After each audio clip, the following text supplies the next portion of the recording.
Поистине, незабываемые дни сейчас в жизни верующих мусульман, которые отправились в паломничество в Саудовскую Аравию. Среди будущих хаджи и корреспонденты нашего канала. Они уже побывали в Медине, накануне прибыли в Мекку, совершили таваф и испили воду из святого источника Зам-Зам. Впереди путь к горе Арафат. Живые эмоции с места событий в репортаже Тамерлана Хамхоева. Совершив послеобеденные намазы, ингушские паломники, те, кто не успели совершить вчера вечером умру, и те, кому ее понадобилось совершить повторно, отправляются на автобусе в Каабу. Для паломников организовали проезд к священной Каабе на автобусе. Как сказали представители комитета по хаджу, каждый день на каждую из 5 молитв будет ездить транспорт. Несомненно, для паломников это огромный плюс. Тратить силы на пеший поход, когда расстояние составляет несколько километров, очень непросто. Сейчас паломники направляются на вечернюю молитву.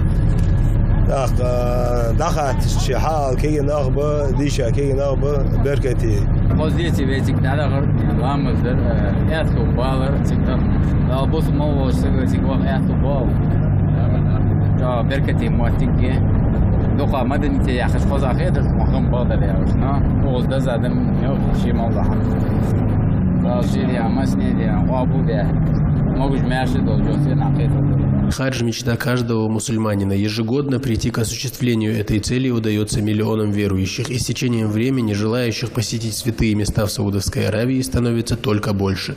Радость от того, что посетил священную Мекку. Вот эмоции на лицах этих людей.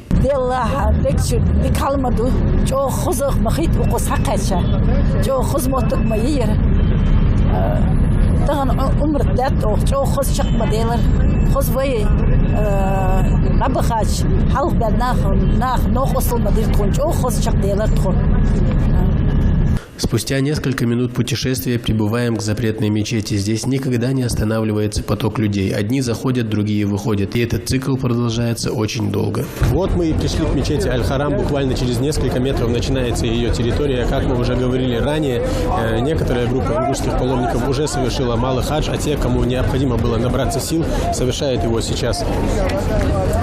Снять обувь при входе в мечеть, совершить двухракатный намаз. Вот первое, что нужно сделать. Впереди важные обряды, и нужно отнестись к их исполнению со всей серьезностью.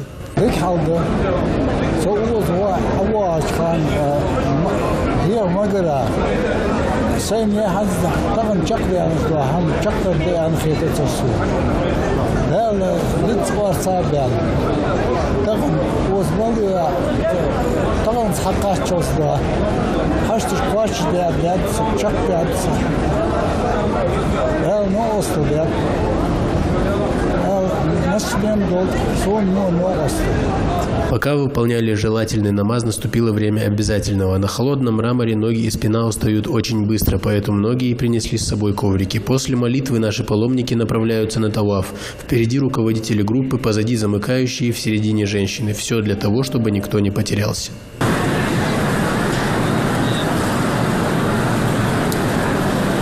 После того, как закончили таваф и саи, хождение между склонами Сафа и Марва, паломники отправляются отдыхать. Впереди еще несколько дней перед тем, как отправиться в долину Мина, и верующие используют его максимально продуктивно. Тамерлан Хамхоев, Исах Азботов, Новости 24.